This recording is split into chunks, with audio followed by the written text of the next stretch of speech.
This week on TGC News, the G19 gets put on notice, new guns from Ruger and ATI, and TGC raises money for Texas.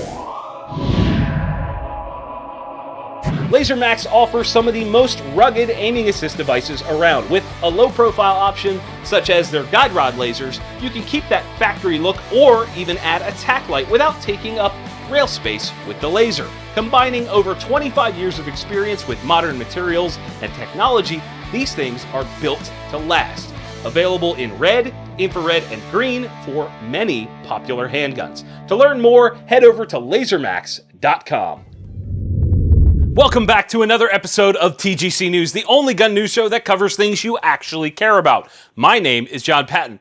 Boys and girls, it is the last week you get to join in on the TGC Bacon Bash giveaway. It ends this Friday, the 15th of September. For those of you living under a rock, I'm giving away nearly $4,000 worth of stuff, including a POF Revolution 308 rifle and a trip to Alabama to take your new rifle hunting along with me for some hogs. It's going to be incredible. Full details can be found at tgcgear.com. Now, the news. Smith & Wesson has been relatively quiet in recent months. Not really introducing anything special, just a couple revolvers that didn't really move the needle for me at all.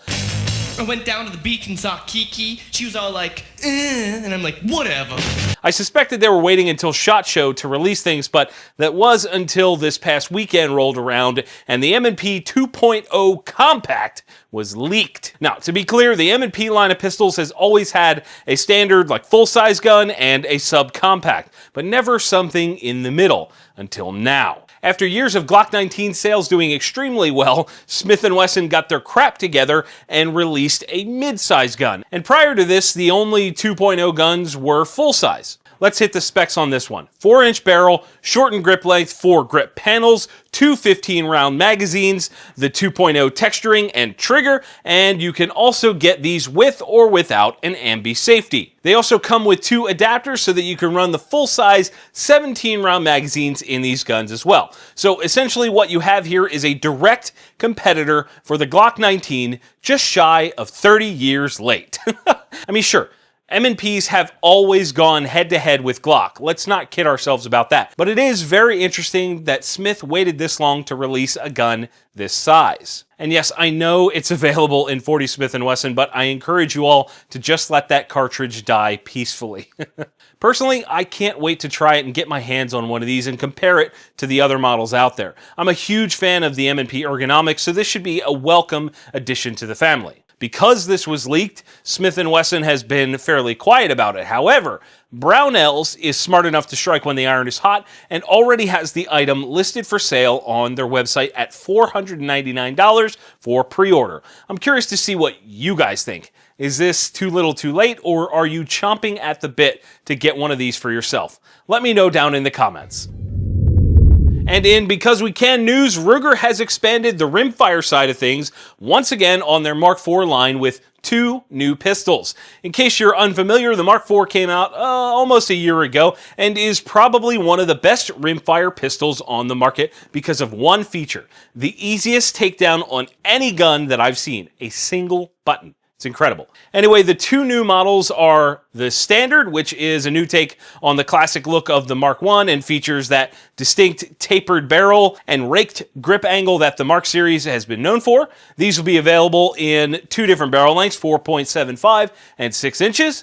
And they've also added the Mark IV Tactical, which is different than the 2245 Tactical in that it offers the same classic grip angle that I just mentioned. It also comes with a Picatinny rail on the top and on the bottom of the barrel. All of the other features are similar to the previous versions of the Mark IV.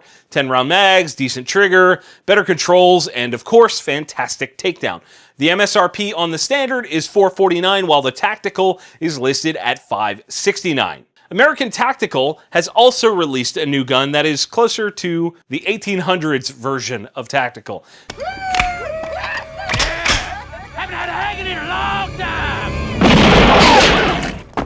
And it's pointed straight at your head! Say hello to the Road Agent. This is an expansion of their cavalry line of shotguns, and I believe all of them are imported from Turkey. Correct me if I'm wrong on that. I've said this before on the show, but Turkey produces some decent quality yet affordable shotguns, and this could be another addition to that. The basics are that it's a side-by-side 12 gauge with external hammers, which I really like, and 18.5-inch barrels. MSRP on this bad boy is just shy of $600. It's impossible to say without hands-on time with the gun whether or not it's going to be worth that much money. The engraving on the side is nice, but when it comes to break-action shotguns, the money is made with the smoothness and fit of the action. That's really where it matters the most. The wood could be ugly and unfinished, but if the action is perfect, it almost doesn't matter what the rest is like. This thing is definitely not a shotgun for everyone out there with its limited capacity and uses, but having another option for a classically styled 12 gauge is never a bad thing. We've got a ton of friendly fire questions again this week. The first one is from Matt Klaus on the TGC Facebook page, and he asks, will crotchety 1911 owners ever die off? Yes, they will, and they will be replaced with crotchety Glock 19 owners. Our next friendly fire question is from Eric Teal, and he asks, what is your #1 unicorn gun? That's tough to say because it kind of changes from time to time, but right now I would have to say the Fallschirmjägerwehr 42, otherwise known as the FG42. They were chambered in 8mm Mauser, fired up to 900 rounds a minute on the early models, and were just straight up just shenanigans. I love those things. They are not very common in private collections here in the US, and if you did find one, you better warm up your wallet because it will not be cheap. And let's take a third question for funsies. Michael Drew Farley, who is a great guy, I met him in person once, asks, what is the next big innovation you want to see from the firearms industry? I want to see us move into a new type of ammunition. I firmly believe that we will see very slow innovation trends until then. We've been using brass case ammo for so long, and it seems like every new version of that is just not very good, or it's really, really ridiculously expensive. It's going to take some major leaps from bigger companies that will get behind something like this. Unless something gets accepted as quickly as it did with 300 Blackout, I'm not sure it's going to stick. Why are my drippings with goo? Now, my friendly fire question to you guys, how often do you get out and actually put rounds through your gun?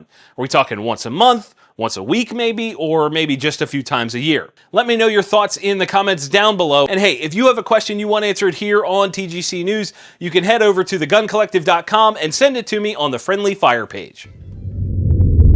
Rand CLP offers an entire lineup of non-toxic cleaners and lubes for the discerning shooter. You can use their bore and bolt to clean up carbon, fouling, or rust, and then follow it up with their CLP, or for hot and heavy applications, the hog grease, for before, during, and after the range. Find out what the nano-infused bio-friendly lineup from Rand CLP is all about over at randclp.com.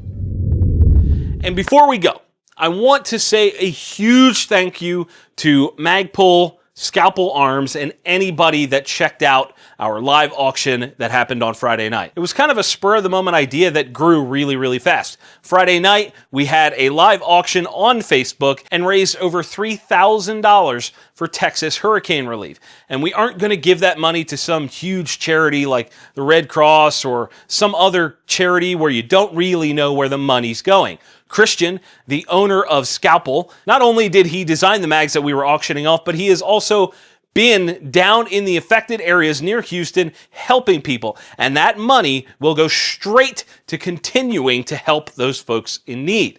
Magpul was super generous as well and donated a bunch of magazines to help facilitate these efforts. Now, before you ask, we're definitely going to be doing this for the wildfires in Montana, as well as the nonsense happening right now in Florida. Keep an eye on the TGC social media for info on that. And again, thank you to everyone that bought mags, that shared the video, that helped us in any way, and they helped our countrymen in Texas. Guys, the amount of money we raised in such a short amount of time was absolutely incredible. So seriously, thank you. And that is it for this week's show. Guys, do not forget to get entered into the TGC Bacon Bash. For every $5 you spend on tgcgear.com, you get an entry to this wild giveaway. Details are over there. And if you enjoyed this episode, hit that like button, share it with your friends. That's a massive help. If you didn't, let me know why down in the comment section below. And if you haven't yet, please get subscribed. You won't want to miss a single episode of this show and all the others that we make. And as always, thank you all for watching. We'll see you soon. The shirts worn in today's episode of TGC News were provided by Patriot Patch Company. Click the link in the description to learn more.